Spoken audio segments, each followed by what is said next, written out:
पश्चिम बंगाल के संदेशखाली में बीते कुछ दिनों से तनाव का माहौल है। यहां महिलाओं ने टीएमसी नेताओं पर यौन उत्पीड़न के आरोप लगाए थे और जब उन पर कोई कार्यवाही नहीं हुई तो उनके खिलाफ महिलाओं ने विरोध प्रदर्शन किया था।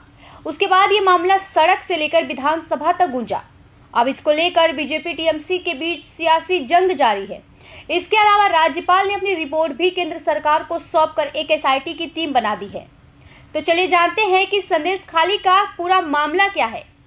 उत्तर 24 परगना जिले के संदेशखाली में स्थानीय महिलाओं ने शाहजहां शेख समेत टीएमसी के कई नेताओं पर यौन उत्पीड़न और जमीन के बड़े हिस्से पर बलपूर्वक कब्जा करने के आरोप लगाए हैं। इस आरोप के बाद शाहजहां के समर्थक सड़कों पर भी उतर आए, जिससे तनाव और बढ़ गया।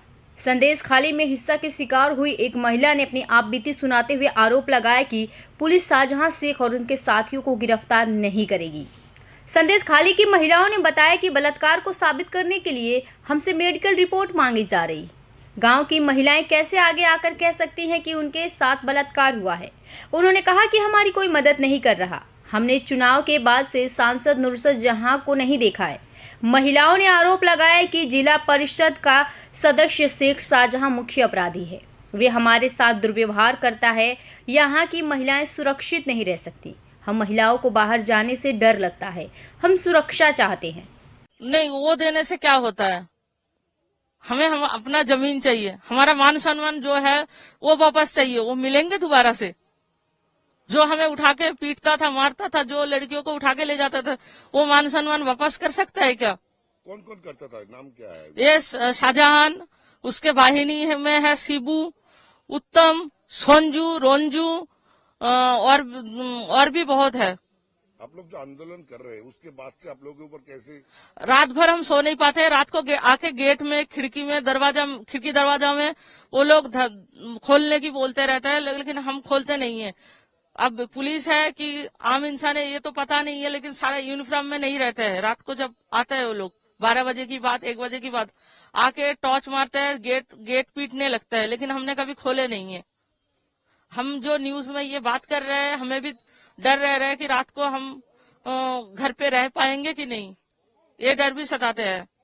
पश्चिम बंगाल के राज्यपाल सीवी आनंद बोस ने संदेशखाली को लेकर अपनी रिपोर्ट गृह मंत्रालय को सौंप दी है। उन्होंने सोमवार को अशांत इलाके का दौरा किया था और आंदोलनकारियों से बात की थी। इसके साथ ही उन्होंने पूरे मामले की जांच के लिए एक एसआईटी का गठन किया है। उन्होंने अपनी रिपोर्ट में शाहजहां शेख और उनके साथी का भी नाम रखा है। उन्होंने कहा कि पुलिस उपद्रवियों के खिलाफ शिकायत दर्ज करने के बजाय स्थानीय लोगों को उनके साथ समझौता करने के निर्देश देती है। Nor is this a fault-finding exercise. I want to tell you the impressions which I gathered from what I saw in the field. What I saw was ghastly, shocking, shattering to my senses. I saw something which I should never have seen.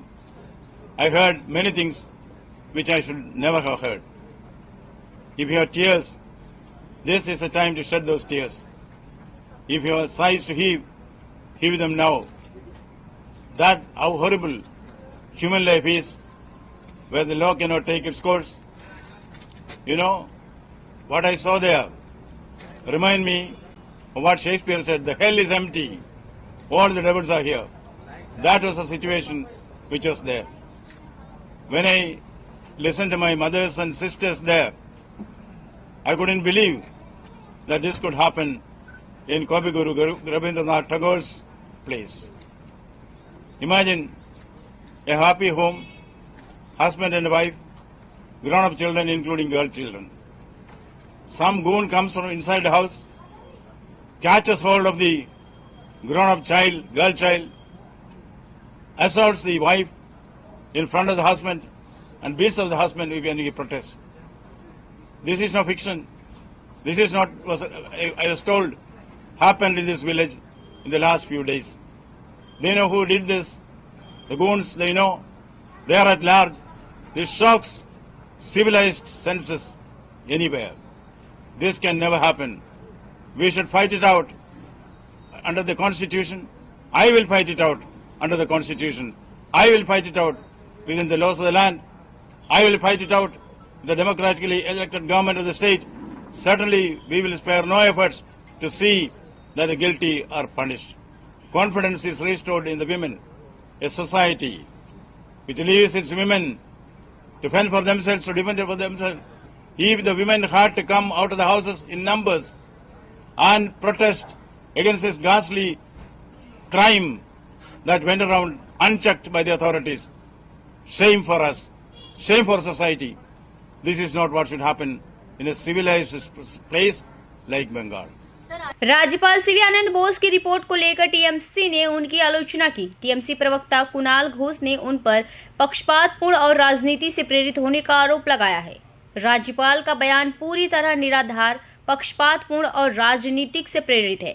अगर राज्यपाल को सही स्थिति जाननी थी तो उन्हें प्रशासन से बात करनी चाहिए थी, लेकिन वो अपना बयान बीजेपी और सीपीएम द्वारा दी गई जानकारी के आधार पर दे रहे हैं।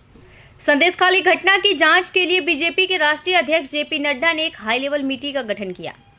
केंद्रीय मंत्री अन्नपूर्णा देवी के नेतृत्व में बनाई गई इस कमेटी में प्रतिमा भौमिक, बीजेपी सांसद सुनीता दुग्गल, कविता पाटीदार, संगीता यादव और ब्रिजलाल शामिल हैं। यह कमेटी घटनास्थल पर जाकर हालात का जायजा लेंगे और पीड़ित से बात करेंगे। जांच के बाद ये कमेटी अपनी रिपोर्ट जेपी नड्डा को सौंपेंगे। संदेश खाली मामले में जांच के लिए बीजेपी ने अब एनआईए जांच की मांग की है। विधानसभा में नेता प्रतिपक्ष शुवेंदु अधिकारी ने कहा कि ये सब ममता बनर्जी के कहने पे किया जा रहा, एनआईए को इसकी जांच करनी चाहिए।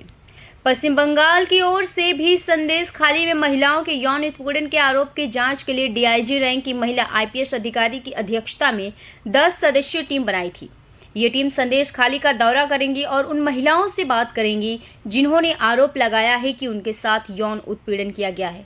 वहीं संदेश खाली मुद्दे पर स्मृति ईरानी ने कहा था कि संदेश खाली की हिंदू महिलाएं मदद मांग रही हैं। टीएमसी नेता शेख शाहजहां कहाँ है? ममता और उनकी सरकार ने लोगों ने कभी उन गुंडों के खिलाफ कार्रवाई नहीं की। स्मृति ईरानी ने दावा किया कि महिलाओं के साथ हुए अत्याचार पर पुलिसकर्मी भी मूक बने हुए हैं। संदेश खाली हिस्सा के विरोध में बंगाल बीजेपी अध्यक्ष सुकांत मजूमदार बुधवार को पुलिस के साथ हुई झड़प में जख्मी हो गए। बसीरहाट मल्टी फैसिलिटी अस्पताल ले जाया गया। इससे पहले मजूमदार ने आरोप लगाया था कि बंगाल पुलिस ने उन्हें उत्तर 24 परगना जिले के असान संदेश खाली जाने से रोकने के लिए उनके लॉज की घेराबंदी कर दी थी। पश्चिम बंगाल के बीजेपी नेता शुवेंदु अधिकारी ने आरोप लगाया था कि राज्य सरकार उन्हें बसीरहाट नहीं जाने दे रही है। इसको लेकर कोर्ट ने आदेश दिया था कि वहां से तुरंत धारा 144 हटाई जाए। अधिकारियों ने मंगलवार को कहा था कि संदेश खाली में जो हुआ वह आज़ादी के बाद से अब तक की सबसे शर्मनाक घटना है। राष्ट्रीय मानवाधिकार आयोग को भी इसका एक्शन लेना चाहिए।